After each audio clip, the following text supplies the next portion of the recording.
Assalamualaikum warahmatullahi wabarakatuh. Selamat pagi dan salam sejahtera untuk kita semua ya Bu ya.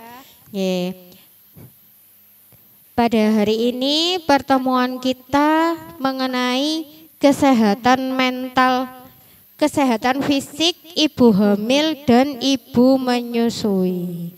Ya. Nanti kita ada narasumber dari Ibu Dokter Ila. Sebelum beliaunya hadir di sini, kita mulai acara dengan pemanasan dulu nggih. Ya, biar jenengan nanti tambah semangat. Nanti kita temanya sharing, ya Bu ya.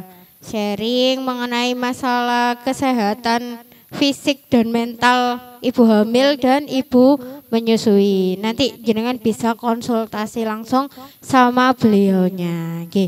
Sebelum acara kita mulai, saya minta tolong dibantu doa pembuka acaranya. Iya, monggo Ibu. Assalamualaikum warahmatullahi wabarakatuh. Sebelum acara BKB Emas ini dimulai, mari kita panjatkan puja dan puji syukur kehadirat Allah Subhanahu wa taala. Dan kita berdoa menurut keyakinan masing-masing. Berdoa mulai.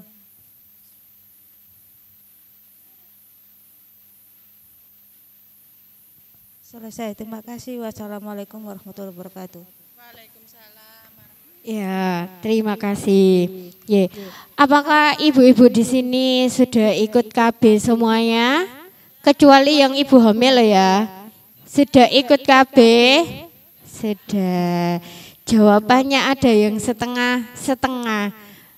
Kalau ikut KB itu berarti itu jenengan ikut KB yang menggunakan alat atau yang menggunakan hormon. KB hormon atau non hormon. Kalau KB kalender itu termasuk bukan KB ya.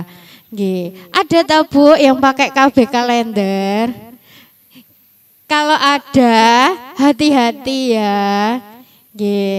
Kadang kan kita bisa berencana tapi Allah yang menentukan. Kalau sudah terjadi berarti rezeki ya. Kalau bisa sih kita ikut KB beneran Bu, jangan KB tanggalan.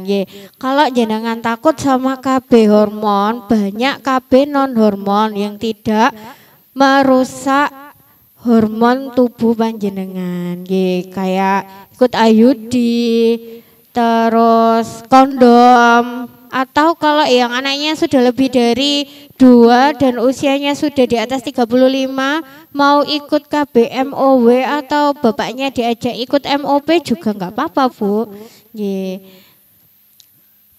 Tapi kalau MOP biasanya itu ibu-ibunya yang kurang setuju kalau bapaknya ikut KB. Ibu-ibunya takut bapaknya jalan-jalan kali ya. Atau ada yang pernah dengar ikut KB MOP nanti nggak bisa itu lagi gitu.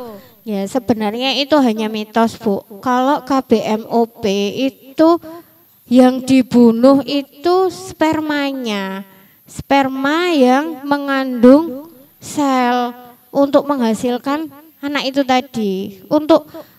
Kalau untuk fungsinya masih tetap, dia masih bisa mengeluarkan sperma, tapi spermanya sudah tidak ada kandungannya. Jadi itu alat yang ada di kelamin pria itu dipasang kayak penjaring gitu loh Bu. Bukan diputus, tidak bisa mengeluarkan sperma itu enggak. Tapi dipasang jaring kayak kalau jenengan nyaring teh itu loh Bu, ada saringannya, ada filternya ya. Gitu seperti itu. Terus kalau yang sudah pengen ikut MOW ya. Kalau pengen ikut MOW itu jenengan anaknya harus lebih dari 2, minimal anaknya lebih dari 2, usianya lebih dari 35 lah.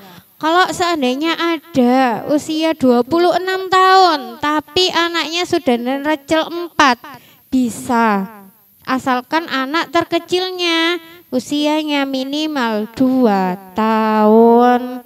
Ya, apalagi kalau waktu melahirkan itu operasi. Jadi nunggu minimal 2 tahun. Ya. Ya, kalau suntik, sekarang suntik itu macam-macam, Bu. Ada suntik 1 bulan, suntik 2 bulan, dan suntik 3 bulan. Mungkin kalau yang 2 bulan jarang ditemui ya, Bu ya. Ya. Suntik 2 bulan itu hanya ada di puskesmas. Yang punya obatnya hanya puskesmas. Ya. Untuk bidan-bidan praktek mandiri mungkin masih belum ada. Kalaupun ada, biasanya beliaunya bekerja di puskesmas. Kalau bidan praktek mandiri biasa kayaknya belum ada. Ya, terus pil KB juga seperti itu. Sekarang pil KB kan macam-macam ya, Bu ya. Semakin mahal pilnya biasanya buat kecantikan. Ya, Bu ya. Kalau pengen pil gratis, monggo bisa menghubungi Bu Ati. Mau kondom gratis, monggo bisa menghubungi Bu Ati. Ya, karena beliau kader, Bu. Jadi beliaunya bisa mendistribusikan pil dan kondom yang dapat dari BKKBN provinsi. Ya. Masih ingat salam BKB emasnya kemarin? Insya Allah masih ingat ya? Ya, oke. Kita mulai ya. Salam BKB Emas. Orang tua hebat, baduta sehat, cerdas, berkarakter, keluarga bahagia. Oke. Mau jadi orang tua hebat? Ayo ke BKB. Salam KB. 2 anak lebih sehat, dahsyat. Oke, doanya seperti ini ya, Bu ya. Jangan dibalik. Kalau dibalik nanti artinya berbeda. Ya, ini pematerinya sudah datang. Selamat datang Ibu, monggo. Ya.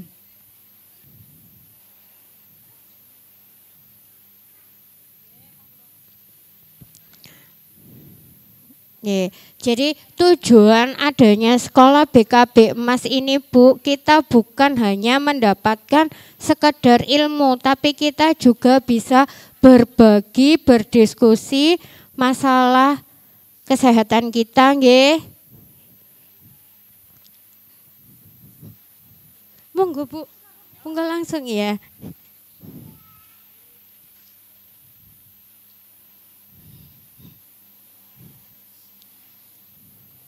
Ya. Ibu-ibu sudah siap untuk menerima materinya? Kalau sudah siap, langsung saja materi yang akan disampaikan oleh Ibu Dokter Ila. Monggo Ibu. Assalamualaikum warahmatullahi wabarakatuh. Selamat pagi semua. Kurang semangat, selamat pagi semuanya. Alhamdulillah. Kali ini saya akan membawakan materi tentang kesehatan fisik ibu hamil dan menyusui. Ini yang sedang program hamil ada berapa orang? Alhamdulillah. Kalau yang lagi hamil? 1, 3. Lainnya lagi menyusui? Oh ya, alhamdulillah ya. Nanti ini bisa untuk bekal mulai yang program hamil, terus untuk yang lagi hamil sama yang sedang menyusui ya. Membahas tentang kesehatan fisik ibu hamil, itu kita adalah fokus ke 1000 hari pertama kehidupan. Paling sering ya digalakkan di sosial media tentang 1000 hari pertama kehidupan. Kenapa disebut 1000 hari? Ya. Karena 9 bulannya itu pada saat panjenengan semua itu hamil. Kemudian tahun pertama kelahiran sama tahun kedua kelahiran. Jadi anaknya sampai umur 2 tahun. Itu adalah hal yang paling penting menentukan anak-anaknya jenengan nanti seperti apa tumbuhnya pada saat dewasa. Jadi harus di 2 tahun pertama, di 1000 hari kehidupan itu harus panjenengan pegang betul ya. Tepatnya sebelum mulai 1000 hari itu juga sudah mulai diprogram. Ini ada teori dari Barker, disebutkan bahwa tubuh perempuan itu luar biasa ya, diciptakan Allah itu sangat apa ya Bu ya, luar biasa sekali untuk menciptakan generasi-generasi berikutnya. Jadi saya pesan kalau panjenengan hamil itu enggak cuman sekedar hamil, kadang-kadang ini kebobolan dok, enggak mungkin ya, sengaja dibobol ya Bu ya. Enggak mungkin kalau kebobolan kan dengan sadar melakukan hubungan itu ya kan gitu. Jadi kalau nggak diprogram seperti itu akhirnya nanti jadi nggak terima ya, belum siap dok soalnya kakaknya masih umur 1 tahun. Nah, itu sering banget datang ke tempat saya kayak gitu. Nah padahal 1000 hari pertama kehidupan itu sudah jenengan pegang semua sejak awal gitu. Kalau jenengan tidak lengkapi dengan rasa yang senang, akhirnya nanti ujung-ujungnya males. Menjalani kehamilan itu pasti males-malesan gitu. Nah itu yang paling sering terjadi ya. Ini ada rekomendasi dari Vigo, jadi dia internasional dari Obgyn itu tentang nutrisi. Nah ibu-ibu yang punya anak remaja, kemudian nantinya akan menjadi pranikah, itu pegang betul bahwa sekarang itu kemarin-kemarin saya dengan Ibu Bupati itu penggalakan tentang anemia pada remaja putri. Tolong perhatikan, aware bahwa anak-anak yang remaja putri itu sering banget akan mengalami yang namanya anemia gitu. Karena apa? Sekarang makanannya apa? Seblak, cilok gitu ya, cireng. Nah, seperti itu kan enggak ada ininya ya, enggak ada nutrisinya. Akhirnya jadi remaja yang anemia, HB-nya turun di bawah 11. Dan itu akan bisa resiko nanti pada saat dia hamil, dia itu akan resiko hamilnya males-malesan, anemia juga, nanti menghasilkan anak yang stunting. Jadi itu juga cikal bakal ya. Jadi benar-benar ibu-ibu di sini disiplin untuk anak-anaknya ya. Bahwa dikatakan yang dari sini makanan-makanan yang dikonsumsi pada saat sebelumnya menikah itu sangat berperan nanti pada saat menikah dan hamil ya. Nah, mulai sebelum menikah itu idealnya konsumsi dulu ya, atau malah sebelum hamil itu konsumsi dulu vitamin-vitamin. Misalnya asam folat, vitamin E, vitamin D. Misalnya jangan yang di sini yang sudah punya anak besar terus mau hamil lagi, idealnya sih konsumsi yang seperti itu gitu ya. Makanan-makanan nanti saya jelaskan. Ada slogan bahwa you are what your mother eats gitu ya. Jadi apa yang panjenengan makan itu adalah apa yang anak dapatkan gitu ya. Jadi kalau makannya jenengan juga asal-asalan, wes sak karepe, wes pokoknya maunya itu gitu ya. Maunya yang kayak tadi mie, gak bisa dok kalau enggak mie itu enggak bisa, seringnya kayak gitu. Lah harus dilawan, mie instan boleh tapi ya sebulan sekali kayak gitu ya. Tapi kalau terus-terusan itu akhirnya enggak punya nutrisi. Nah akhirnya kalau enggak punya nutrisi ada yang namanya pemrograman janin. Jadi disebut ini thrifty phenotype hypothesis ya. Jadi hipotesisnya itu ada ilmiahnya. Terutama pada perempuan-perempuan di sini yang mengandung anak perempuan itu bisa menjadi turunannya sampai cucunya. Misalkan panjenengan sekarang diabetes atau preeklamsi, tensinya tinggi. Terus sekarang mengandung anak perempuan. Misalnya kayak ibu gini ya, jenengan waktu hamil darah tinggi misalnya. Terus kan mengandung ini anaknya perempuan. Ini nanti kalau hamil terus punya cucu, hamilnya si anak ini juga darah tinggi. Begitu. saking nurunnya itu sampai 2 kali penurunan untuk gen-gen yang penyakit-penyakit penyerta. Lah itu bisa diputus kalau panjenengan semua itu disiplin, mulai makannya, mulai pola hidup sehatnya, mungkin nggak sering begadang gitu ya, kemudian merokok enggak, kemudian minum-minuman alkohol juga enggak, makanannya disiplin, makanan yang real food gitu aja gampangannya Bu. Kalau real food itu makanan kayak yang di rumah lah gitu ya, wis gampang. Sop, soto, wis gitu-gitu aja.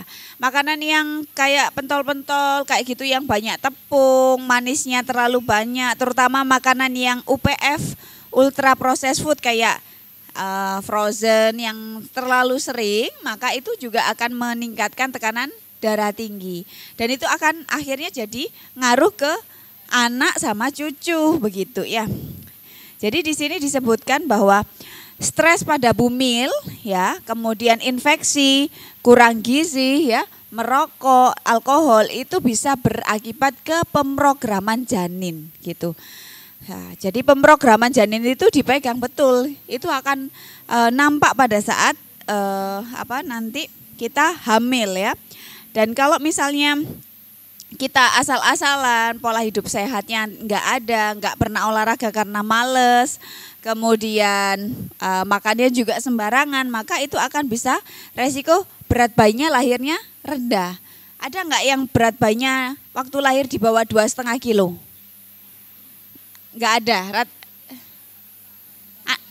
2,3, berapa bulan Bu? Waktu itu. Bukan prematur ya, oke. 9 bulan harusnya di atas 2,5 kilo. Normalnya itu 2,5 sampai 4 kilo ya. Tapi kalau di bawah 2,5 kilo berarti ada sesuatu sama ibunya. Apakah memang tali pusatnya diameternya kecil, atau ibunya ada tensi tinggi, atau ketubannya habis. Nah, itu harus dicari tahu karena itu akan menurun dan akan berulang lagi di kehamilan-kehamilan berikutnya. Biasanya seperti itu ya Bu. Jadi kita harus benar-benar aware terhadap pemrograman janin ini ya. Bayinya berat lahirnya rendah, kemudian pertumbuhannya terhambat, yang harusnya tadi 2,5 kilo, kemudian dia jadi cuma 2,3 kayak gitu ya. Terus ada diabetes. Anak-anak yang misalnya terlahir 4 kilo gitu ya Bu. Pada ibu-ibu yang diabetes, anaknya nanti pada saat dewasa juga bisa diabetes gitu. Jadi panjenengan semua kalau yang sekarang masih muda tapi diabetes, mungkin dulunya ibunya juga ada diabetes pada saat mengandung. Jadi itu kayak nurun gennya ya. Dan kehamilan Anda yang sekarang ini akan memiliki dampak pada cucu yang akan dilahirkan anak Anda. Jadi sampai 3 generasi. Eman-eman kalau misalnya nggak teratur makannya, nggak disiplin gitu ya. Nah, nutrisi selama periode kritis dari kehidupan yaitu adalah pada saat hamil, kemudian pada saat bawah 3 tahun, ya usia 0 tahun sampai usia 3 tahun itu merupakan kunci dari pembentukan dan perkembangan otak. Lah ini kayak Mbak Ervina ya, itu ada anaknya masih umur di bawah 3 tahun ini. Nah itu kunci. Kenapa? Itu perkembangan saraf sensorik dan motorik itu sangat berkembang pesat. Otak anak-anak itu 80% dari otak itu adalah saat 1000 hari pertama kehidupan. Kalau pengen anaknya pinter, maka diupayakan mulai saat hamil positif sampai anaknya 3 tahun. Benar-benar disiplin makannya. Terutama misalnya kayak gini, sering GTM ya Bu ya, tutup mulut, nggak mau makan. Lah itu ke dokter anak, cari solusinya. Atau misalnya ke bidan terdekat, seperti apa, jangan dibiarkan. Karena stunting itu nanti bisa merusak sampai bikin IQ-nya rendah. Kan eman-eman ya, kita jadi orang tua kan pengen anaknya nanti pasti lebih baik dari kita orang tuanya. Pengen ekonominya lebih baik, pengen dia lebih pinter, pasti merasa seperti itu. Nah, kita yang orang tua dibekali ilmu, kita bisa memutus rantai itu mulai dari kita sendiri supaya anak kita lebih bagus, gitu ya. Jadi itu yang perlu diingat banget ya. Nah, kalau kita bisa makan misalnya awut-awutan kayak gitu, tidurnya juga enggak optimal, maka kita bisa yang namanya resiko pada saat setelah melahirkan akan terjadi hipertensi, penyakit jantung, gagal jantung, kemudian bisa stroke juga, kemudian bisa obesitas, ya diabetes, kemudian ada kolesterol tinggi. Ada enggak yang suka jeroan? Nah, enak ya memang Bu ya, kekil gitu ya. Tapi itu memang resiko ya Bu, sesekali aja, mungkin sebulan sekali boleh. Tapi kalau terus-terusan jangan gitu ya. Nanti akan bisa resiko kolesterol tinggi. Dan kalau ibunya kolesterol tinggi, nanti masuknya ke anaknya sampai ke cucunya ya. Jadi periode kritis ya, perkembangan struktur organ itu mulai terjadi 17 sampai 56 hari setelah pembuahan. Jadi kalau misalnya yang lagi test pack-nya positif itu langsung aja ke periksa gitu ya, periksa ke dokter. Karena itu akan menentukan satu kehamilannya ini di dalam kandungan atau di luar kandungan. Kemudian di situ bisa tahu nanti vitamin-vitamin apa dan makanan apa yang harus diperhatikan karena sudah akan terjadi pembentukan struktur organ sesuai yang gambar itu ya. Dimulainya mulai 3 hari setelah terlambat haid. Biasanya kita mulai aware test pack test pack positif atau ke dokter itu mulai kapan? 2 minggu, 1 minggu. 2 minggu ya Bu, gitu ya. Rata-rata 2 minggu baru kok saya kok nggak mens ya gitu. Jarang ada yang telat 3 hari terus di tes pack gitu, jarang. Dan padahal kalau ternyata itu positif, maka dia sudah mulai terjadi pembentukan organ atau organogenesis ya sebelum melakukan pemeriksaan ke dokter, bahkan sebelum memeriksakan kita sendiri ya. Gitu. Jadi itu harus aware terhadap pola menstruasi. Jadi mensnya jenengan juga itu jenengan catat gitu ya. 1, siklus dikatakan menstruasi yang baik adalah siklusnya mulai 21 selama 21 sampai 38 hari jaraknya 21 sampai 38. Kemudian sekali mens itu minimal 3 hari Bu. Kalau kurang dari 3 hari berarti enggak normal ya. 3 sampai 8 hari. Kalau di atas 8 hari itu enggak normal itu. Kemudian sehari itu ganti pembalutnya adalah sekitar 3 sampai 5 kali maksimal. Kalau ya tapi kalau misalnya sering ganti pembalut karena habis BAK gitu ya bukan. Kalau misalnya itu penuh kemudian sampai 5-6 kali ganti pembalut sebaiknya periksa aja ya. Kemudian bergumpal-gumpal atau ada nyeri perut hebat yang sampai disertai mengganggu aktivitas, hati-hati ya, rawan ada endometriosis atau peradangan. Kemudian kalau misalnya maaf dipakai hubungan seksual terus nyeri atau pada saat BAB, pada saat menstruasi itu juga nyeri, itu harus hati-hati. Nah, itu yang harus diperhatikan ya. Kemudian kalau telat sedikit sudah test pack aja supaya aware sama ini. Kita masuk ke nutrisi ya. Nutrisi selama kehamilan. Nutrisi selama kehamilan itu vitamin-vitamin yang dibutuhkan banyak. Mulai vitamin A, vitamin C, D gitu ya. Contoh-contoh mineral lainnya adalah zat besi. Biasanya sering ya ke puskesmas gitu dikasih zat besi. Dulu waktu hamil biasanya vitaminnya apa aja Bu? Asam folat, kalsium, vitamin D, sama tablet tambah darah ya biasanya ya Bu ya. Nah itu semua penting ya, ada zinc juga. Oke. Bahwa Allah itu sudah menyebutkan Bu, seberapa penting mineral-mineral itu dalam surat Al-Quran ya. Surat Al-Hadid ayat 25 bahwa dan kami ciptakan besi. Nah, dan padanya terdapat kekuatan yang hebat loh. Luar biasa banget bahwa zat besi itu sangat berperan penting untuk kehidupan kita dan kehidupan anak-anak kita. Jadi jangan males-malesan kalau minum tablet tambah darah. Biasanya agak baunya apa? Amis, betul. Terus efeknya apa biasanya kalau Mual ya. Udah pernah Bu minum ya? Gak enak ya Bu ya. Amis, anyir, terus mual gitu. Terus BAB-nya warna apa? Biasanya hitam, betul. Ada yang diare, betul. Ada yang itu BAB-nya kayak petis gitu, hitam gitu. Nah, itu semua efek samping dari zat besinya ya, tapi harus tetap diminum. Nah, apa sih dampak kekurangan zat besi selama hamil dan setelah melahirkan?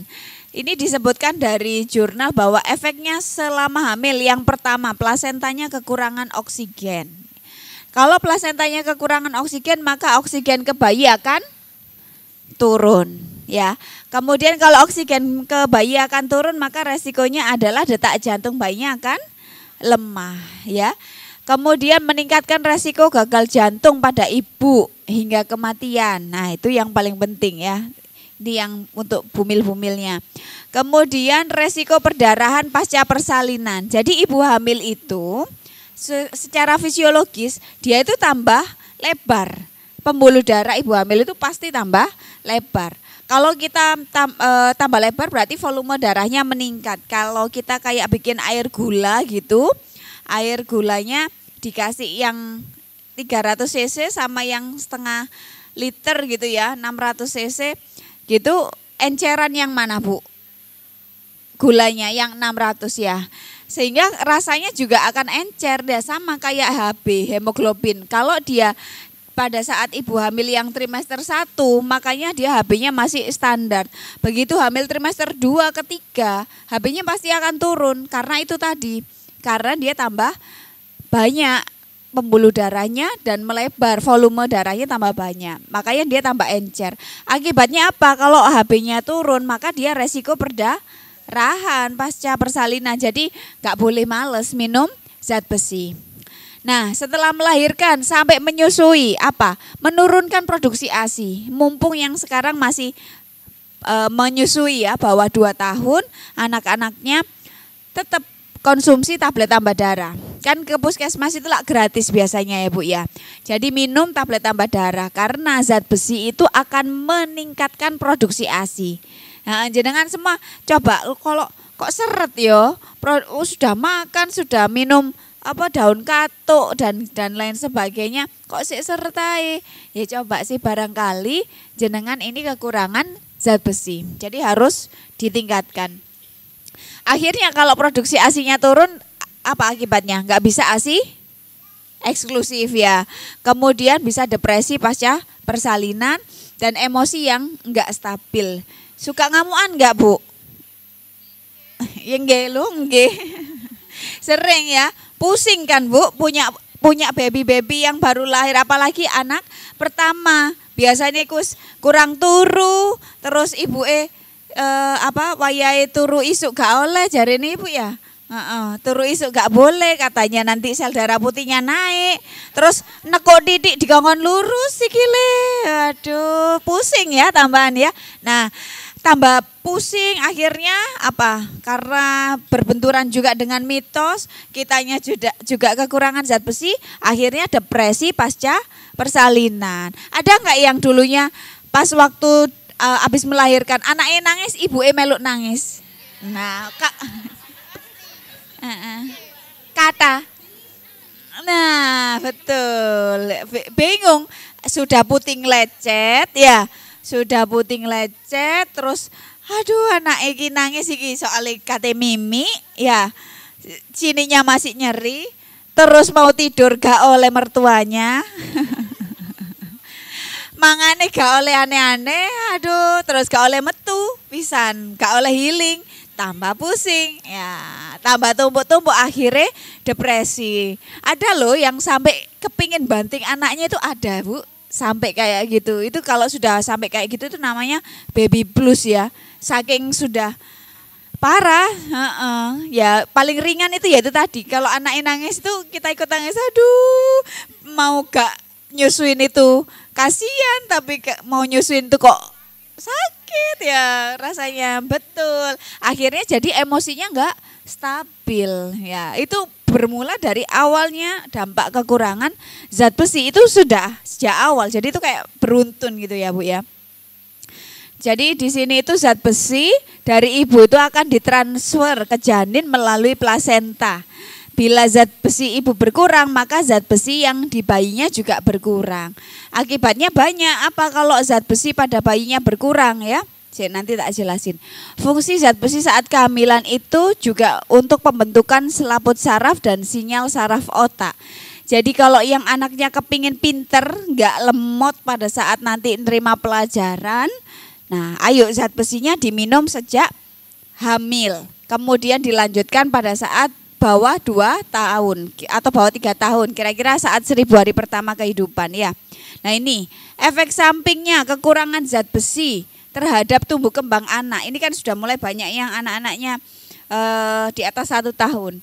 Gangguan fungsi kognitif. Gangguan fungsi kognitif itu yaitu kalau diajari gak nyantol-nyantol, kok akhirnya sing jengkel sapa Bu? Ibunya ya. Oh gak nyantol-nyantol gitu ya Bu ya. Kok lemot gini padahal sing salah ibu. Soalnya gak gelem minum zat besi gitu. Gak mau zat besi atau gak mau makan makanan yang mengandung zat besi tinggi kayak sayur. Bu kula niki mboten remen sayur. Nah kadang sering kayak gitu atau gak seneng daging. Tapi ngombene teh aja ya. Teh itu ya kan sekarang orang Indonesia itu nggak enak sih Bu. Ya kalau apapun makanannya harus es teh. Padahal teh itu mengandung zat tanin. Zat tanin ini yang dapat menghambat penyerapan zat besi. Wes bagus mak ame bayem gitu atau sayur-sayuran hijau buncis dan lain-lain. Tapi ngombene es teh podo wae ya, nanti terserap, terbuang Bu. Jadi akhirnya nggak dapet nih zat besinya. Akhirnya nanti ngaruh ya. Akhirnya kandungan ASI-nya kurang zat besi. Akhirnya waktu ditetekkan ke anaknya juga kurang zat besi. Nah, terus engko lek sing gak pinter disalahno anake ya Bu. Oke. Terus penurunan performa akademik ya pasti ya karena gangguan fungsi kognitif.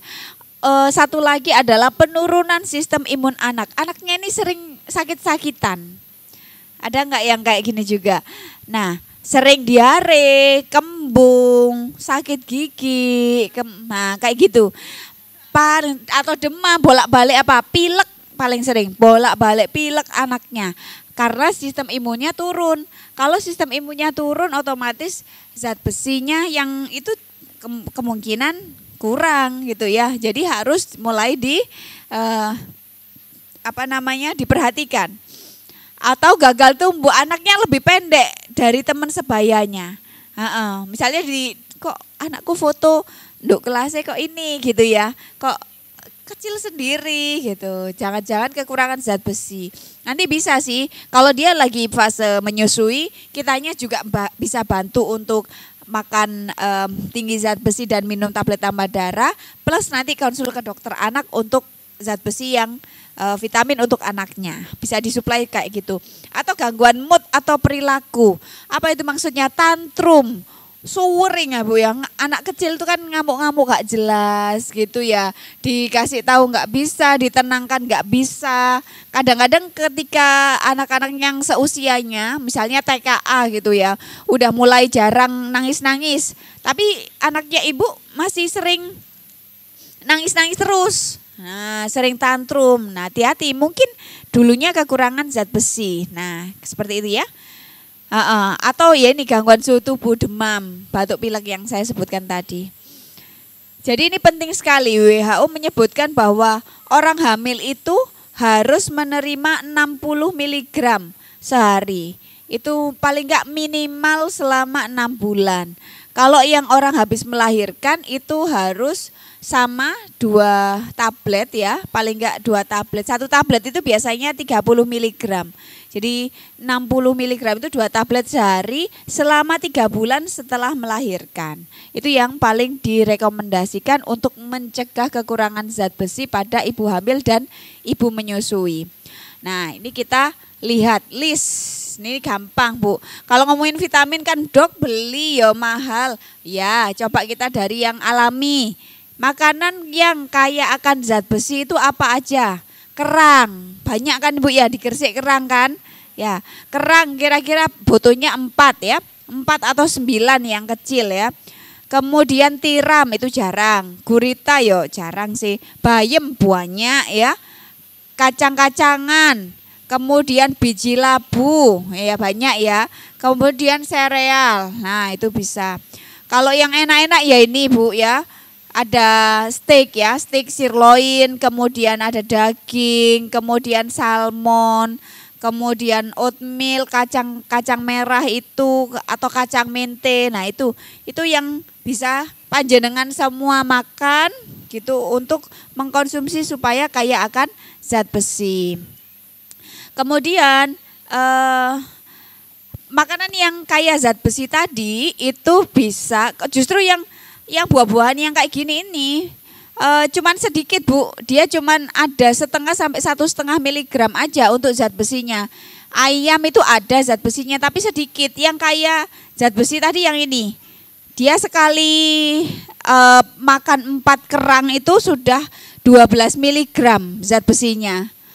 Atau kacang mente itu dia sekitar 1 cup kacang mente kan enak Bu ya. Nah itu bisa 3 miligram. 3 miligram zat besinya itu lumayan gitu. Atau setengah ya, hampir seperempat lah 1 ikat itu bayam itu juga bisa 12 miligram.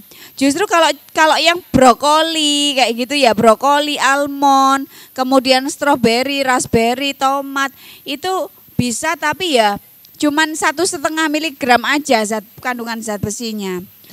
Lah kalau panjenengan semua sudah konsumsi itu, minumannya harus dikombinasi dengan yang kaya akan vitamin C.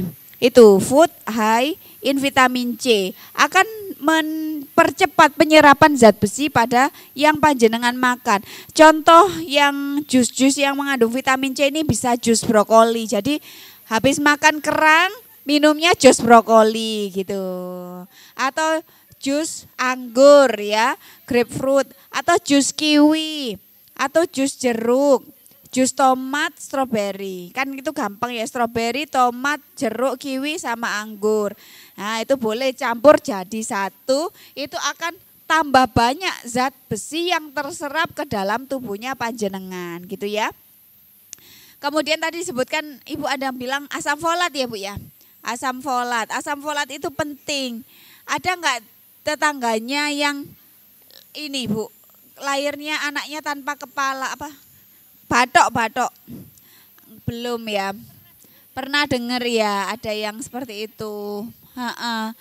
Jadi ada loh bayi-bayi yang pada saat USG itu sudah kelihatan bahwa dia ini tanpa batoke kepala, tanpa tempurung gitu ya. Kita itu kan semua dilahirkan dengan tempurung ya. Bisa dibayangkan otaknya ini separuh gini menganga gitu. Rata-rata kalau separuh menganga kayak gitu ya wis ndak hidup Bu, insyaallah ya resikonya lahir mati. Jadi ketika begitu biasanya ditawarkan untuk digugurkan karena udah tahu bahwa resikonya lahir mati. Nah, itulah pentingnya asam folat ya. Pada saat panjenengan semua itu menikah, maka sebaiknya sudah konsumsi asam folat kira-kira 3 bulan dulu. Suami juga suruh konsumsi 3 bulan gitu ya. Kemudian nanti kira-kira di bulan keempat baru kira-kira akan hamil. Karena pembentukan selubung saraf pada tulang belakang itu sudah dimulai sejak awal kehamilan. Nah ini apa dampaknya? Anaknya jadi beraktif. Oh no enggak Bu, anak sing muter ae. Mungkin TK ya. Gak bisa duduk, dia gak bisa konsentrasi. Maunya itu muter aja. Ketika teman-temannya suruh duduk, bersila, berlipat tangan di meja. Gitu, yang lain muter aja ya. Semua bisa, tapi ini anaknya muter.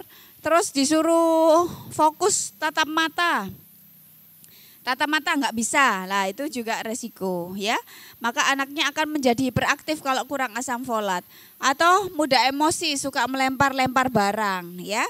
Kemudian susah untuk menyerap ilmu, susah konsentrasi, susah memusatkan perhatian. Jadi ini penting sekali untuk yang ibu-ibu yang punya balita yang di bawah 3 tahun ya. makanan-makanan apa yang kayak asam folat yang bisa diberikan ke kita sendiri pada saat hamil, kemudian pada saat melahirkan sampai menyusui? Gandum. Ya, ini gampang Bu ya. Gandum itu kan gampang diperoleh. Almond mahal tapi apukat ada kan ya, bisa murah. Jamur, kemudian salmon, bayam, kemudian telur loh, gampang ya, bisa panjenengan konsumsi. Kemudian kita lanjut ke DHA ya, DHA itu vitamin otak lah, itu bisa kok diperoleh kita sendiri. Makanan yang kaya akan DHA supaya anaknya pinter, hati sapi, doyan ndak? Enggak doyan Bu ya. Hati sapi itu untuk anak-anaknya juga bisa ya. Misalnya bikin dihaluskan gitu ya. Anak-anak umur segini gitu terus dibikinkan hati sapi, maka dia kemungkinan pertumbuhan otaknya juga akan pesat. Hati ayam bisa, semakin ke atas yang saya sebutkan paling awal itu semakin tinggi kandungan DHA dan kolin untuk proses pertumbuhan otaknya. Telur, ayam, kacang mente, dari tadi kacang mente banyak ya, bisa zat besi, bisa DHA dan kolin. Kemudian almond, kedelai, bunga kol, brokoli, susu coklat, itu bisa dikonsumsi semua. Tapi kalau semakin ke bawah semakin enggak ada kandungan DHA-nya. Nah, kayak omega 3, pindang, mackerel itu pindang Bu. Ya, pindang ketoknya murah gitu ya Bu ya, tapi kaya akan DHA, silakan dikonsumsi. Kemudian salmon, terus fish oil lainnya, terus seed ya, kayak kacang-kacangan, sarden, monggo ya, enak semua. Putih telur ya, tuna itu juga bisa. Sekarang yang paling sering adalah vitamin D. Jadi ada penelitian di Jakarta itu bahwa sudah sampelnya ribuan dari wanita Indonesia, rata-rata yang berhijab itu kekurangan vitamin D.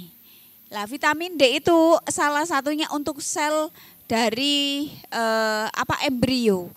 Maka kalau misalnya kekurangan dari vitamin D, resikonya sering keguguran. Gitu, paling sering Bu. Dan saya cek sendiri, itu kan penelitiannya di Jakarta, tapi dia ngambil sampel seluruh Indonesia. Saya buktikan ke pasien saya yang keguguran tak cekkan kadar vitamin D dalam darahnya selalu rendah. Karena kita kan Bu, orang Indonesia takut apa? Takut gosong. Ya skincare mahal soalnya ya Bu. Akhirnya apa? Berangkat pagi, mungkin kerjanya pagi, pulangnya sudah maghrib. Jadinya nggak kena sinar matahari, terus jarang olahraga keluar karena takut gosong itu tadi. Terus kitanya berhijab, jadi jarang banget area tubuh kita yang terpapar matahari gitu. Akhirnya jadi kekurangan vitamin D. Jadi panjenengan kalau misalnya sebelumnya ada riwayat keguguran, kemudian ada riwayat hamil yang nggak berkembang, lah itu periksakan. Mungkin kekurangan vitamin D. Atau juga ada yang gangguan tidur. Susah banget tidurnya, ya sleep changes. Jadi insomnia lah, atau mood swing. Kadang ngamuk, kadang seneng, terus kadang nggak tahu, pengen nangis aja, pengen ngamuk aja, tapi nggak tahu sebabnya apa. Jangan-jangan itu juga kekurangan vitamin D. Terus boyoen, sering nggak? Boyoen ya. Terus loss of appetite itu kehilangan nafsu makan, ada kan? Nah, atau lemah ya, aduh dibuat naik tangga aja udah nggak enak, ngos-ngosan, payah ya. Sering batuk pilek, lah itu jangan-jangan karena kekurangan vitamin D. Coba perhatikan baik untuk ibu hamil dan menyusui ya. Nah, akhirnya apa kalau defisiensi vitamin D? Kalau untuk anak-anak, dia akan gangguan pembentukan saraf dan akan menjadi perilaku autis ya, termasuk yang asam folat tadi. Lah, panjenengan semua yang lagi, ada yang masih menyusui ya Bu? Baru lulus, baru lulus. Oh ya, itu lagi Mimi, ya hebat. Jadi kalau misalnya ibu pengen sukses ASI eksklusif dan tetap ASInya banyak sampai 2 tahun, itu minum tetap kalsium. Jadi peningkatan kalsium dalam darahnya ibu itu membuat ASInya itu akan lancar.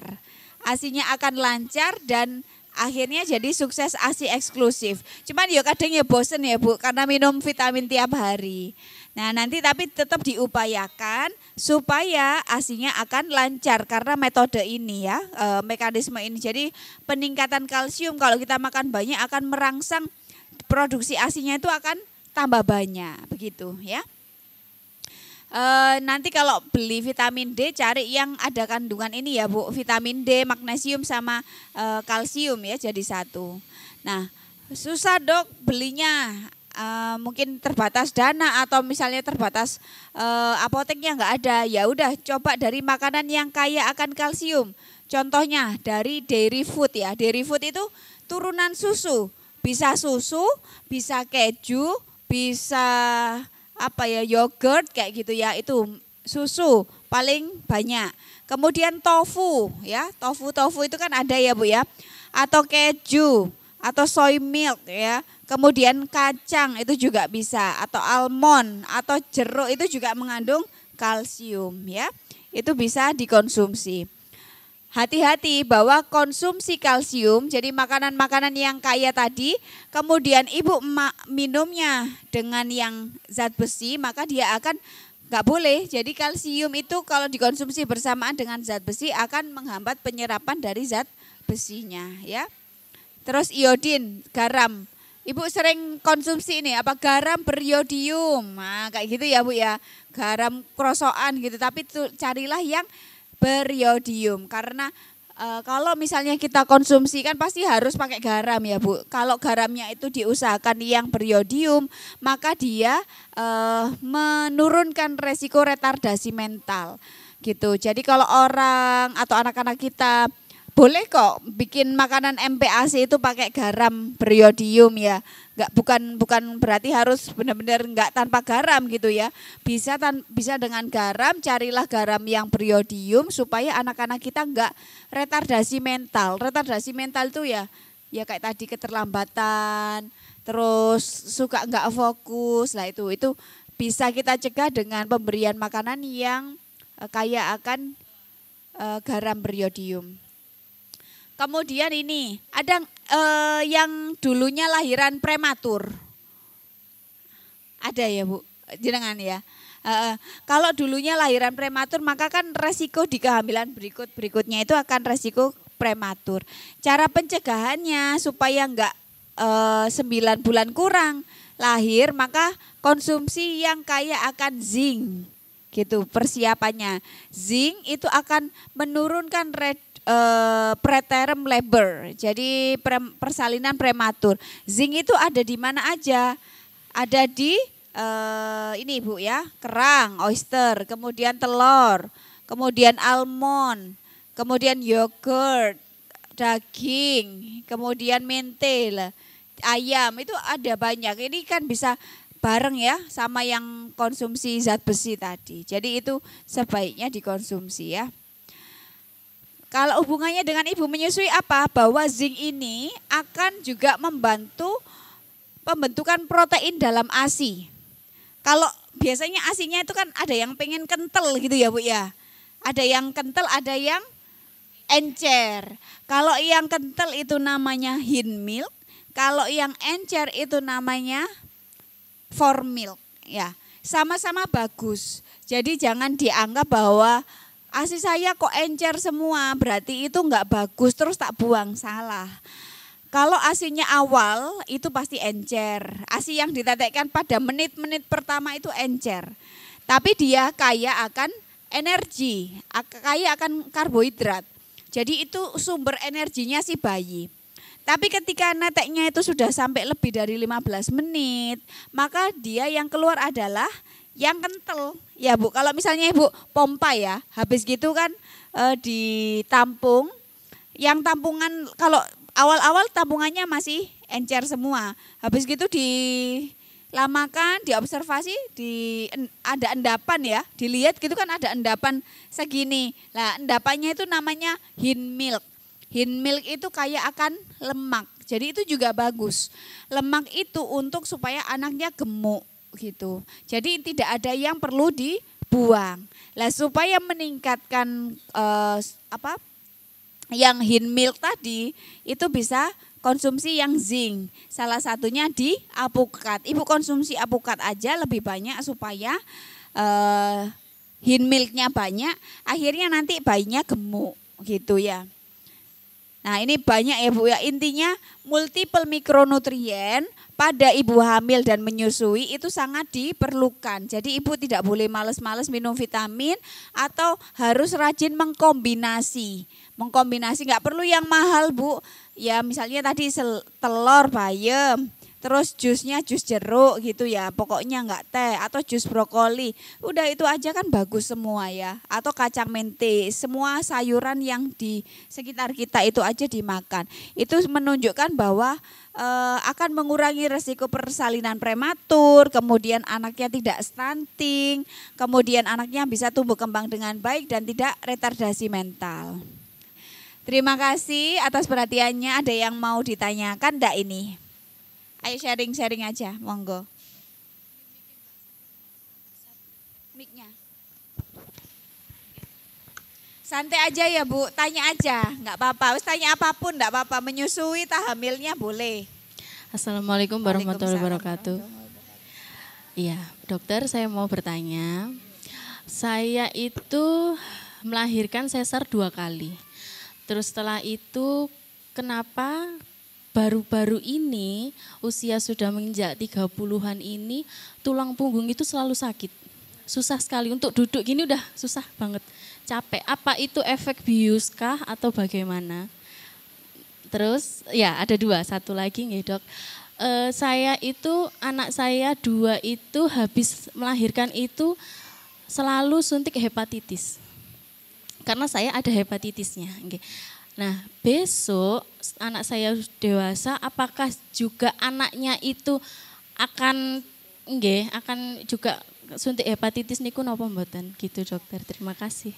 Yang pertama karena bekas sesarnya dulu berapa tahun yang lalu Bu? Anak saya yang pertama umur 8 tahun, setelah itu yang kedua itu meninggal kira-kira itu 3 tahun atau 4 tahunan yang lah, lalu. Iya. Ya. Kalau sudah lebih dari 1 tahun yang lalu, kemudian masih ada rasa boyok dan apa itu bukan terkait dengan bekas suntikannya ya, karena sudah lama dan jarumnya yang disuntikkan untuk di punggung itu sangatlah kecil. Nah, kemudian biasa ya karena faktor usia. Ya, jadi apa Bu? Kita kalau tambah tua itu deposit kalsium di tulang-tulang kita itu semakin turun. Karena kita akan mendekati menopause. Jadi di atas 30 tahun cadangan sel telur itu tinggal awalnya Bu ya, kita lahir itu jutaan. Begitu kita menginjak remaja tinggal puluh juta terus jadi jutaan. Nanti begitu di atas 30 tahun tinggal ratusan ribu. Di atas 35 tahun tinggal ribuan. Di atas 40 tahun tinggal sedikit lagi. Nah, makanya kalau misalnya merencanakan kehamilan paling ideal di atas di bawah 30 tahun ya, antara 21 sampai 30 tahun. Idealnya begitu. Nah, terus karena kita itu tambah lama cadangan sel telurnya itu tambah turun, kalsiumnya juga akan turun, makanya jadi boyokan, jadi tulang-tulangnya enggak enak semua. Nah itu bisa diatasi dengan konsumsi kalsium atau makanan-makanan yang tinggi kalsium. Dairy food itu tadi kayak yogurt, keju, susu gitu ya, itu coba. Kenapa? Penyakit ginjal kan katanya kalau belakangnya sakit itu kan kena ginjal. Kalau kena ginjal atau enggak itu, kalau ginjal itu benar-benar yang sini Bu, kanan sama kiri. Kalau yang tengah itu bukan gitu ya, jadi dia murni di tulang belakangnya. Kemudian pertanyaan kedua terkait ibu hamil dengan HBsAg positif, biasanya kan diperiksa di puskesmas dengan HBsAg atau itu hepatitis B. Kalau hepatitis B-nya positif memang harus ada pencegahan ya Bu. Pantesan kan waktu lahir anaknya selalu di vaksin. Nah, sekarang pertanyaannya, apakah anak saya ini nanti kalau hamil melahirkan juga akan sama seperti ibunya? Itu nanti dicek lagi. Biasanya dicek titer. Nah, Pak, idealnya Bu, nanti pada saat usia sekitar 9 sampai 12 tahun itu dicek KB hepatitis B-nya. Kalau negatif nanti divaksin aja. Vaksin-vaksin hepatitis B itu sekarang sudah mulai remaja. Sama vaksin kanker mulut rahim itu sudah mulai penggalakan sejak remaja gitu ya. Gitu. Terus lagi dok, Ya. berarti kalau saya mau hamil lagi, itu juga apa anak saya juga akan vaksin kayak gitu lagi? Betul, tetap karena Oh, ibu gitu ya. masih istilahnya kalau itu nggak akan hilang Bu, walaupun di ibu tidak ada gejala. Ya, kan nggak ada gejala seperti mata kuning, nyeri perut, mual muntah yang hebat. Kalau nggak ada gejala seperti itu, walaupun titernya di darah itu ada, ya tetap gitu. Kecuali kalau misalnya ibu ada keluhan itu malah harus dan ada tambahan obatnya. Kalau ibu kan ibu nggak minum obat tapi anaknya tok divaksin. Nah kalau yang sudah parah namanya hepatoma. Hepatoma itu yang sudah kanker. Nggak cuma hepatitis B tapi kanker liver itu selain vaksin anaknya ibunya juga minum-minum obat-obat tertentu. Gitu. Terima kasih Iya. dokter. Ada lagi yang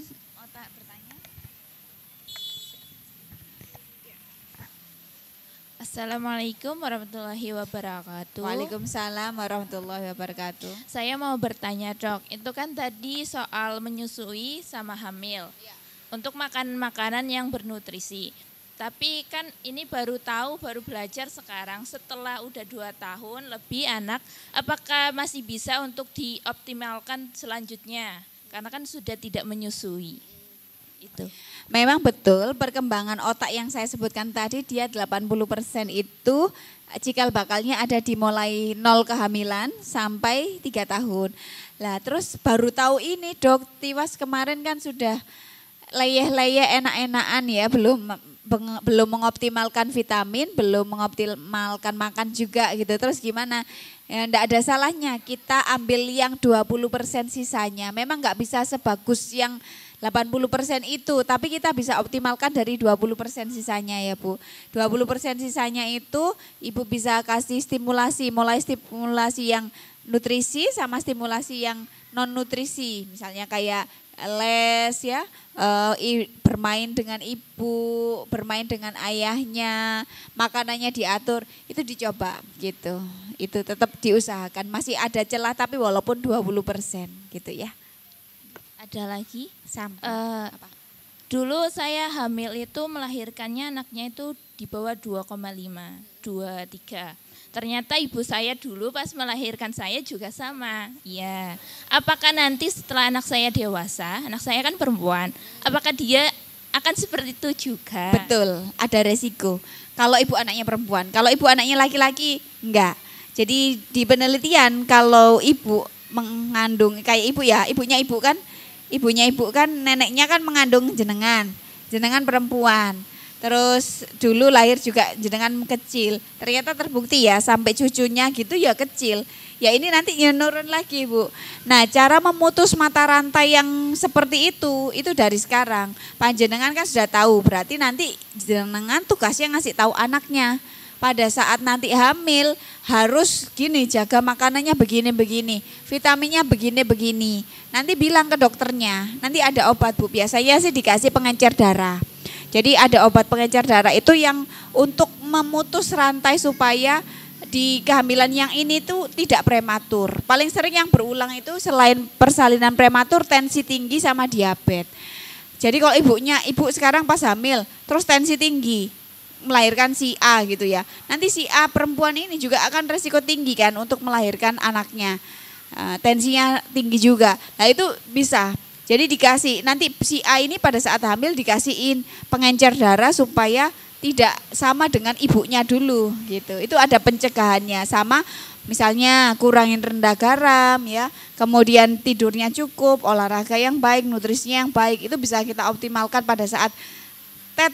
Itu tadi 3 hari setelah telat haid, 3 hari kita optimalkan untuk organogenesis atau perkembangan pembentukan organnya itu kita optimalkan gitu. Itu ya. Terima kasih. Nggih.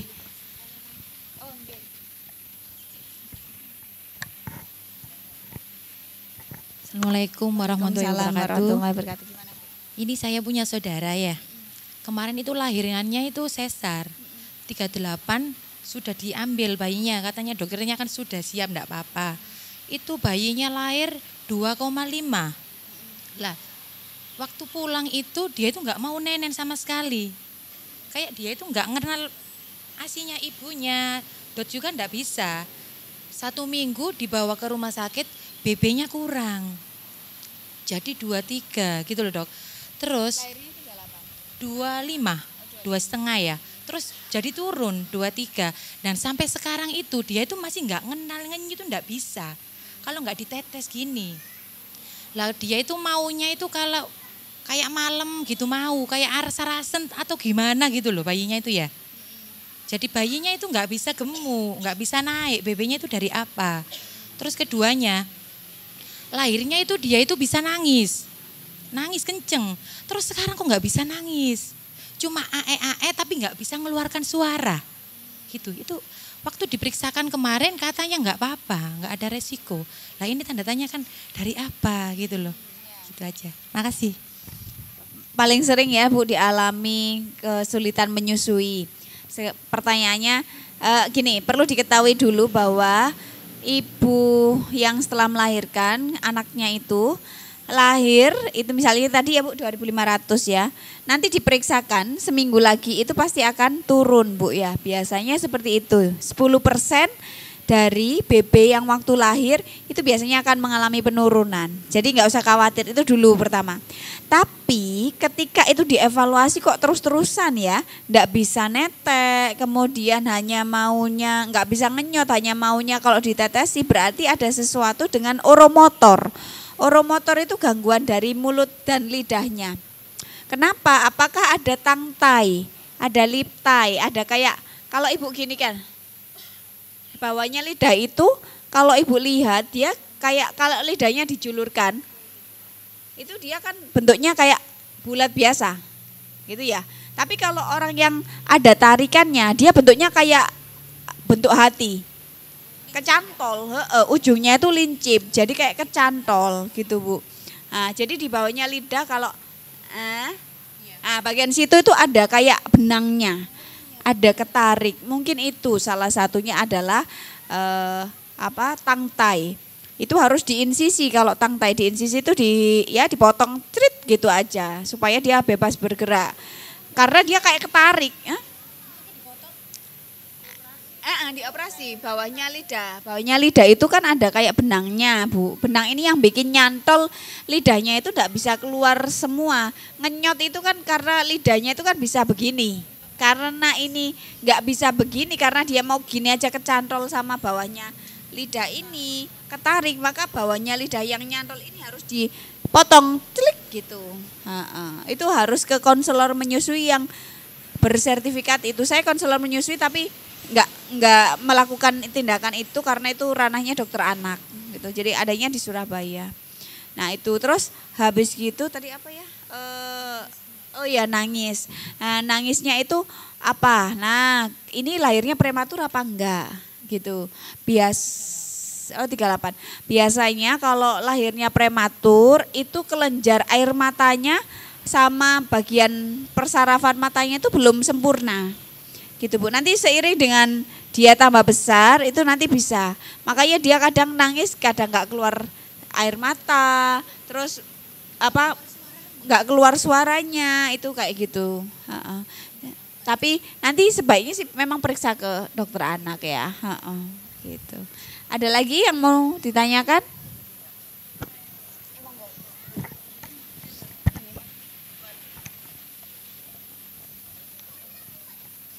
Assalamualaikum warahmatullahi wabarakatuh. Waalaikumsalam warahmatullahi Mau wabarakatuh. sedikit cerita? Ya boleh. Curhat ya enggak apa-apa kok Bu. Saya kan punya saudara, dia itu hamil pertama kali. Pemeriksaannya itu ke bidan, nggak ada yang nggak pernah ke dokter gitu loh. Sekarang itu hamilnya sudah 5 bulan. Kemarin hari Sabtu itu ke puskesmas. Ternyata di puskesmas itu dibilang katanya hamilnya itu hamil kosong. isinya itu cuma penggumpalan darah apa gimana gitu loh dok. Terus kan ke apa? Saya begitu nangis. Kak dulurku soalnya. Terus akhirnya dia itu Senin besok kan mau ke dokter. Saya saranin mending ke dokter aja. Mungkin tadi itu apa ya kayak salah gitu loh. Ternyata dia itu kan apa kayak sedih ya dok, katanya kan nggak ada janinnya. Itu nanti itu maksudnya itu seandainya memang betul itu tadi hamil kosong, itu apa dilakukan kayak kuret gitu, apa bagaimana? Iya, terharu jadinya Bu ya. Jadi kalau misalnya hamil kosong memang betul sebaiknya itu dibersihkan Bu. Kalau yang sudah-sudah itu dibersihkan pakai obat aja biasanya sih kurang bersih. Jadi tetap harus dikuret gitu. Nah itu memang dipastikan dengan USG berkala. Jadi USG-nya nggak cukup sekali. Dan dicocokkan dengan hari pertama haid terakhirnya. Hari pertama haid terakhirnya itu benar-benar ini enggak gitu, apa sesuai enggak gitu. Kalau dia haidnya teratur bisa kita percaya. Misalnya saya yakin dok terakhir haid itu 13 Mei gitu misalnya ya. Sekarang berarti kan sekitar 8 minggu misalnya. Nah itu yakin dok. Nah tapi kalau misalnya haidnya nggak teratur, bulan April itu tanggalnya majunya sampai seminggu, bulan Maret itu majunya sampai 2 minggu, Februari nggak haid, berarti hari pertama haid terakhirnya nggak bisa dipercaya. Nah itu berarti yang dijadikan patokan adalah USG berkala. Jadi 2 atau 3 kali ketemu dokternya untuk USG, baru diputuskan itu betulan hamil kosong atau enggak gitu. Jangan-jangan dibilang hamil kosong, tapi sebenarnya memang dia masih muda. Karena mensnya nggak teratur, memang dari usia mensnya kayaknya sekarang 8 minggu. 8 minggu itu kan harus sudah ada detak jantung bayinya ya. Tapi karena dia sebenarnya itu mensnya nggak teratur, maka terjadi pembuahannya juga barusan, terlambat gitu. Jadi masih berupa kantong 5 minggu. Ya enggak apa-apa, diulangi lagi aja pemeriksaannya. Ditunggu 2 minggu lagi gitu. Sudah 5 bulan. Lah iya makanya 5 minggu terus 5 bulan. Nah terus kalau 5 bulan hamil kosong itu nggak mungkin. Kalau hamil kosong itu pasti di bawah 13 minggu. Nah sekarang yang jadi pertanyaannya pada hamil kosong itu maksudnya hamilnya beneran ada atau enggak iya, gitu ya? Perutnya itu besar. Betul. Dia itu kesalahannya itu enggak pernah periksa ke dokter itu. Betul. Ada yang namanya pseudo pregnancy. Jadi di USG enggak itu di bidan dan di waktu di bidan itu betul enggak kelihatan yang awal-awal. Ada yang namanya itu tadi pseudo pregnancy. Itu biasanya terjadi pada yang sudah lama pengen punya anak gitu. Jadi sekarang itu rasanya kayak kok muntah-muntah, kayak ngerasa ini gitu loh, kayak hamil. Terus habis gitu nggak mens, terus ngerasa perutnya tambah besar. Akhirnya dirasa kayak hamil. Terus pakai test pack, kadang-kadang test pack itu pakai yang merek murah Bu ya, yang harga 2.500, itu kadang-kadang itu false positif. False positif itu apa? Jadi seolah-olah kayak garis 2, tapi sebenarnya enggak, dia garis 1. Akhirnya dia merasa kayak, karena saking kepinginnya punya anak, akhirnya merasa kayak mual-mual gitu. Makanya kok udah telat ini 5 bulan. Tapi terus tiba-tiba 5 bulan enggak ada, pindah kosong, pindah ke kambing gitu ya katanya ya. Karena kadang-kadang ada yang kayak gitu kan. Enggak ada sih kayak gitu. Itu biasanya pseudo pregnancy. Karena saking kepinginnya punya anak akhirnya jadi pemikirannya kayak oh iya ini hamil gitu. Jadi sebenarnya memang nggak hamil sih sebenarnya, biasanya seperti itu. Periksa aja berkala USG gitu. Iya, perutnya besar itu karena gemuk sebenarnya gitu. Karena gemuk. Iya, biasanya itu gitu. Orang-orang yang kepingin hamil sudah lama itu terus memang betul ya rasanya mual, rasanya perutnya nggak enak, perutnya tambah besar gitu. Itu sama. Jadi objektifnya itu kayak berasa kayak hamil, tapi sebenarnya dia nggak hamil. Iya, gitu ya. Baik, mungkin terima kasih nggih Bu Dokter. Kita cukupkan untuk tanya jawabnya nggih Ibu-ibu, karena memang Bu Dokter ini luar biasa, memang beliaunya akan mengejar penerbangan ke Bali tapi disempatkan belok ke sini dulu demi panjenengan sedoyo. Nggih, tepuk tangan dulu untuk Dokter Ila.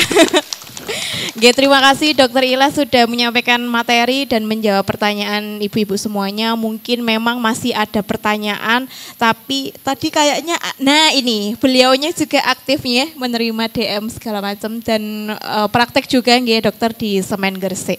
Jadi seperti itu nanti, tapi setelahnya Dokter Ila kita ada permainan dulu nggih Bu nggih. Sementara Dokter Ila mungkin langsung akan meninggalkan lokasi. Begitu nggih dokter nggih. Foto bersama dulu nggih dokter nggih. Nggih, siap. Seperti itu saja mungkin dari saya tutup dulu, nanti akan dibuka lagi dengan Mbak Rere nggih. Assalamualaikum warahmatullahi wabarakatuh.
konsumsinya ditaruh agak ke depan biar nanti ice breakingnya enggak mengganggu.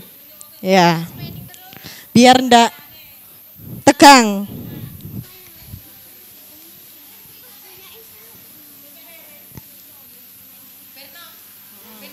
Ya. Ayo ibu-ibu. Nanti yang hamil lompatnya biasa aja. Ya. Ya, yang hamil biasa aja. Ya. Gak bahaya gitu itu. Sebentar. Sebentar, pegang pundak nanti. Pegang pundak aja. Pegang pundak, Pegang pundak temennya ya. temennya. Sebelahnya. Hadap kanan. Ada sing video, Bicara, video bicara.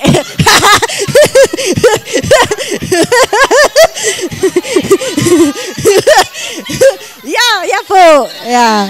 Kapan Ibu, lagi Bu? Ya. Oke. Sudah. Ayo semua kita bergerak bersama. Kanan. Kiri. Ke kanan, ke kiri. Berkanan ke kiri. Berputar jongkok dan melompat. Maju. Mundur. Ke depan, ke belakang. Berputar. Lalu jongkok. Hore! Sekali lagi ya ibu-ibu ya. Iya. Biar ototnya tidak tegang. Oke. Ayo semua kita bergerak bersama. Kanan. Kiri. Ke kanan, ke kiri. Berkanan ke kiri. Berputar jongkok dan melompat. Hore! Maju. Mundur. Ke depan, ke belakang. Berputar jongkok dan melompat. Hore! Terima kasih. Nah, duduk kembali Bu-ibu. Kita akan bermain ular. Ular tangga ya. Nah, perwakilan peserta ya. Iya. Ya. Ibu duduk dulu. Ibu-ibu duduk dulu. Kita yang pertemuan pertama kemarin sudah ada yang melakukan ular tangga nggih?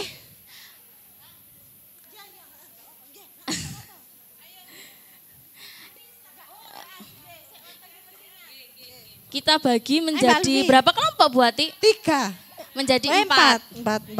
Ini kelompok dari mana Bu? Kelompok 1? Nggih.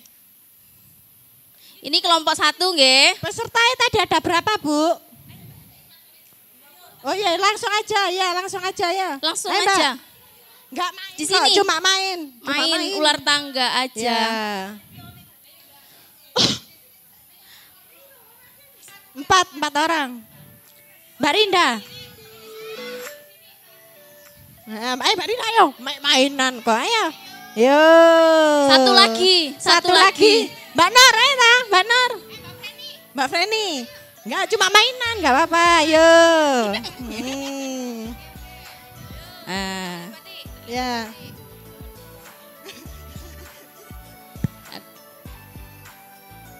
Ini nanti mbak ini semua, 4 mbak ini kita kenalan dulu ya. Namanya siapa? Reni. Satunya? Ana. Ervina.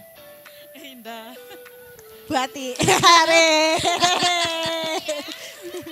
Ini nanti mbak yang satu jadi kelompok berapa Bu Ati? Mriku nggih.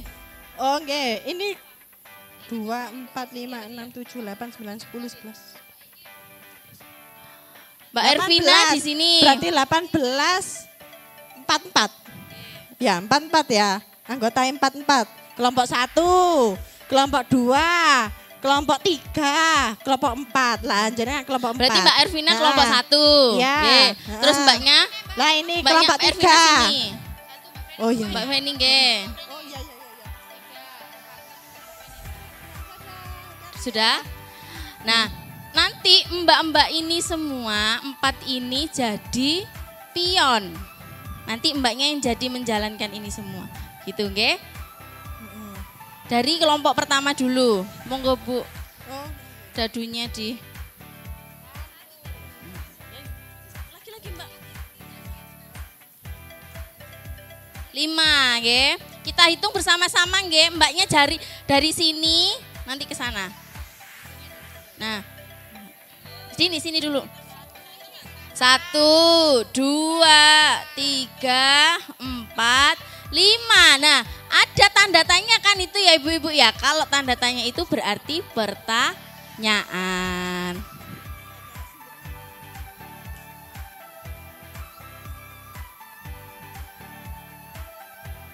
Nah, kelompoknya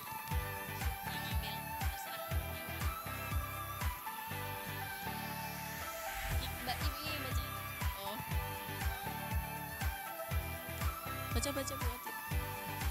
Pengukuran lingkar lengan atas lila merupakan hal penting. Ibu hamil dinyatakan menderita kurang energi kronis dan berisiko melahirkan bayi berat lahir rendah. Bila ukuran lila berapa? Nah, itu benar atau salah? Paham napa mboten jenengan? Nah, itu pertanyaannya benar atau salah menurutnya kelompok?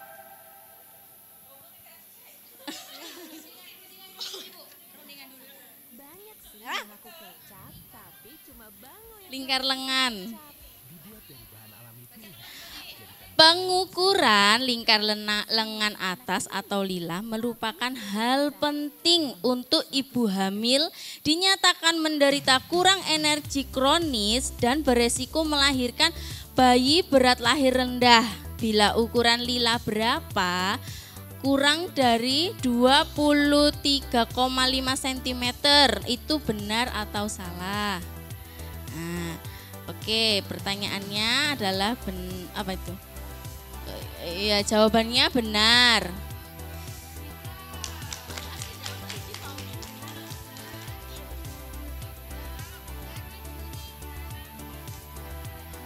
Satu, 2, 3. Pertanyaan lagi.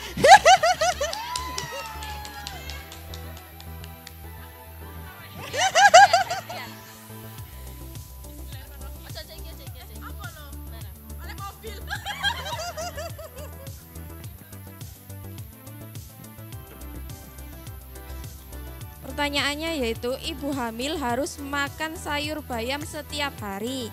Mitos atau fakta?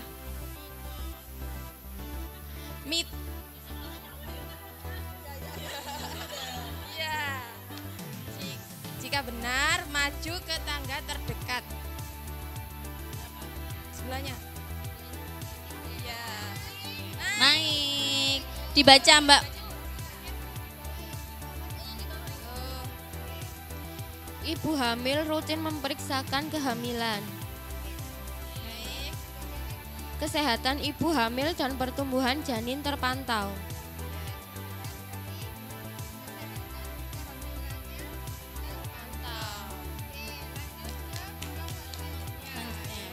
Ingat-ingat ya Mbak.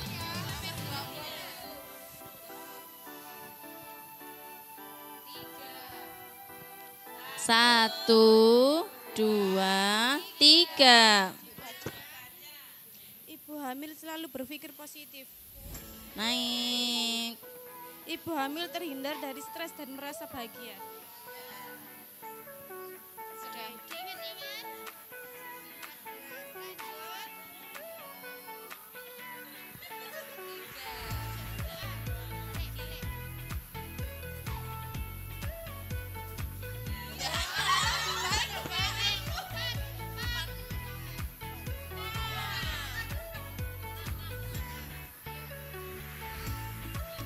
Satu, 2, 3, 4, 5, 6. Bayi beresiko mengalami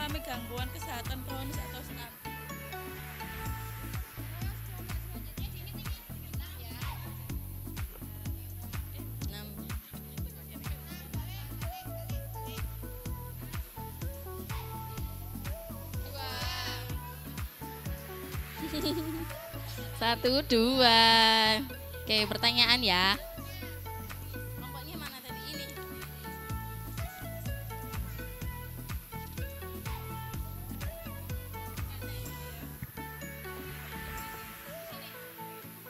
Apakah kurang tidur berpengaruh terhadap kesehatan janin?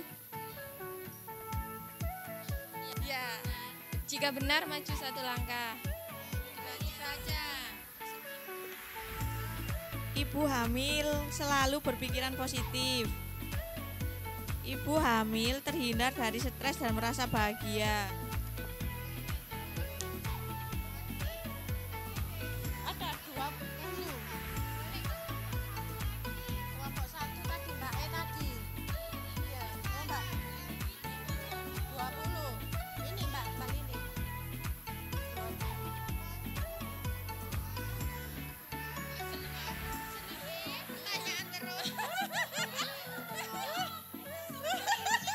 Malah pinter sama ya. Iya. Bila tinggi badan kurang dari 145 cm, maka faktor resiko panggul sempit sehingga kemungkinan sulit melahirkan secara normal. Benar atau salah?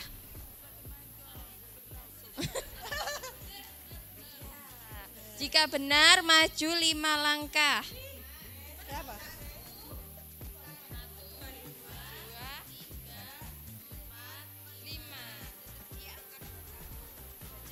Merangsang janin, bergerak, mengenali suara, dan merangsang perkembangan otak janin. Halo Moto. Selanjutnya. Alarm berbunyi. 1. Tadi di mana? Walau pikiran belum sepenuhnya sadar. 15. Baca dulu. Ibu hamil menjadi depresi. Percikan energi mulai menyala. Energi dari biji kopi Sumatera terbaik. 15. Kelompok selanjutnya. 6.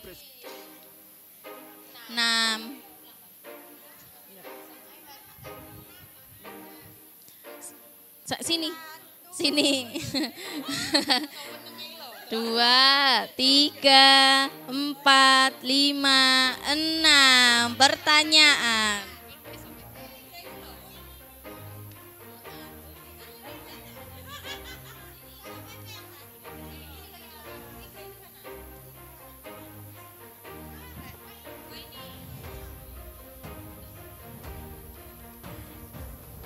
Ibu hamil minum air harus banyak, minimal 1 galon per hari. Mitos atau fakta? Mitos. Jika benar, maju ke tangga terdekat.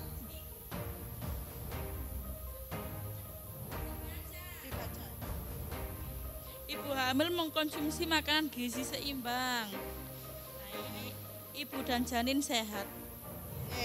Diingat-ingat ya, 17.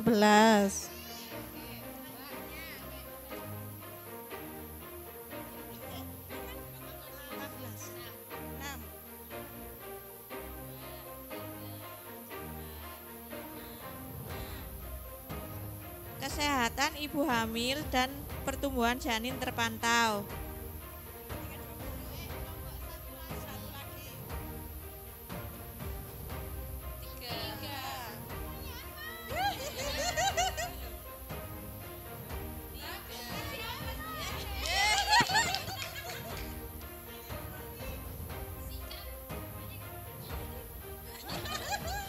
Mengapa suami atau keluarga perlu mendampingi ibu hamil saat periksa kehamilan?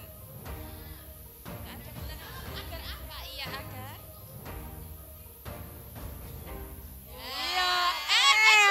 Oke. Jika benar, maju 2 langkah sambil lompat 1 kaki. Tak wakili. 1, 2. Loh, lanjut pertanyaan lagi. Enggak apa-apa, pertanyaan lagi.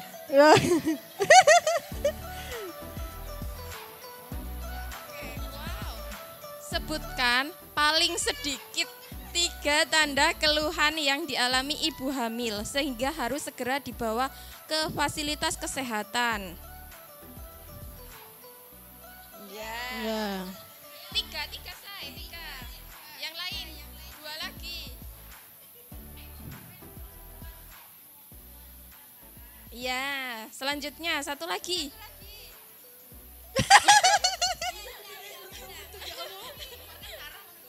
Iya.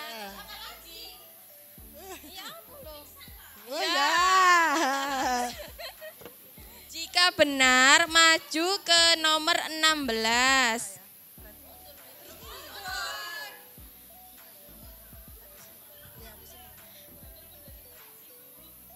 Sudah. Dibaca. Resiko mengalami gangguan kesehatan kronis stunting. Iya. Ya, udah cukup. Terima kasih ya Ibu-ibu. Ya. Ya. Besok setiap pertemuan selanjutnya kita main ular tangga lagi ya Ibu-ibu ya.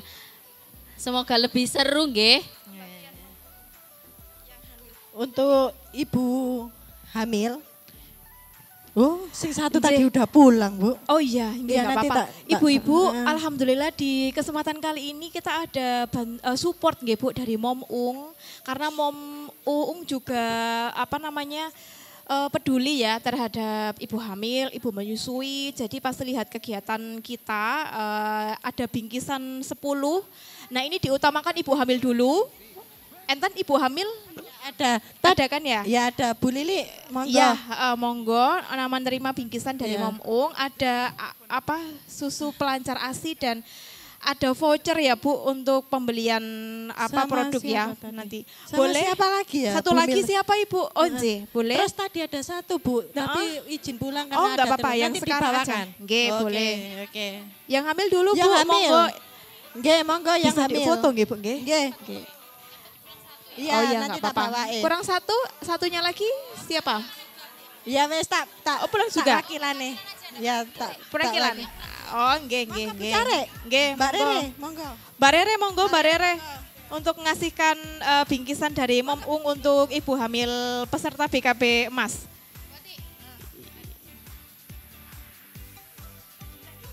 Bu, ya sing satu nih Bu, ini petak wakili. Ini ya. Dokumentasi nggih, Ya. jangan lupa dokumentasinya Bu. Ya. Ini Bu. Ini. Ya. Tadi. Ya, monggo Bu, monggo. Nggih. Fotonya dilihatin TV-nya ya Bu ya. Oh. Dilihatin TV-nya nggih. Siapa? Ya. J, dilihatin J. Agak ke sini gak apa-apa Bu. TV sekalian nganunya biar kelihatan. Nggih. Seperti itu ya Bu ya. Ya, oke. Ya seperti ibu hamil Bu. Nah, ada ibu menyusui yang masih menyusui? Boleh, monggo. Boleh Bu, yang masih menyusui nggih, masih menyusui kita utamakan ibu-ibu. Kalau yang sudah lulus nanti dulu nggih Bu nggih, nanti promil lagi nggih Bu nggih. Ibu menyusui, yang masih menyusui. Masih menyusui nggih, monggo ini kan bisa dimanfaatkan ya, di rumah kan bisa bikin ASI pelancar ASInya nanti, susu pelancar ASI. Oh enggak apa-apa. Nggih. Menyusui. Oh iya Bu Nila, nggak apa-apa, masih ada kan Bu, ada sekitar 10. Ya, monggo. Bu Nila busui juga. Yang busui ya.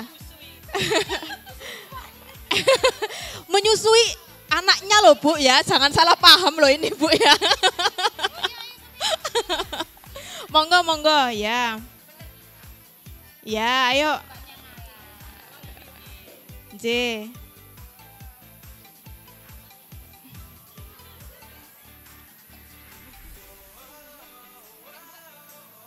Foto dulu ya.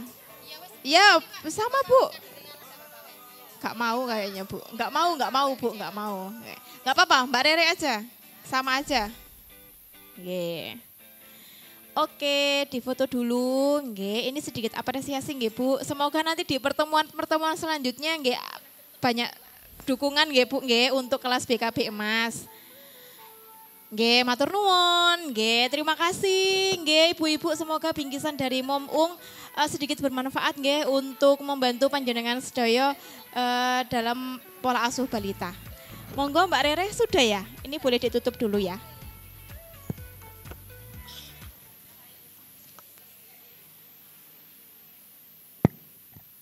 Sampun ya Bu ya. Nggih, untuk pertemuan hari ini cukup sampai di sini nggih. Semoga ilmu yang kita dapat hari ini bisa bermanfaat, bisa menambah wawasan kita nggih Bu nggih. Baik yang ibu hamil, ibu menyusui maupun ibu baduta lainnya. Nanti di kesempatan yang berikutnya nanti kita bisa sharing-sharing dengan materi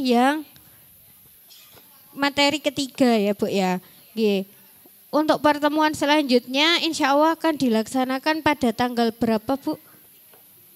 Tanggal 3 Agustus dengan pemateri dari Kerangkul Surabaya. Jadi dimohon kehadirannya ibu-ibu ya Bu ya. Diusahakan kalau bisa datang on time, kita jam 8, kita pra acara dulu. Mungkin ya kayak tadi ya Bu ya, salam-salam dulu, terus kita diskusi masalah KB gitu ya Bu ya. Jadi saya akhiri cukup sampai di sini. Saya ucapkan terima kasih atas kehadirannya. Sebelum acara kita akhiri, kita tutup dengan bacaan hamdalah. Alhamdulillah. Nggih, hati-hati di jalan nggih Bu. Sampai jumpa di tanggal 3 Agustus. Assalamualaikum warahmatullahi wabarakatuh. Waalaikumsalam warahmatullahi wabarakatuh.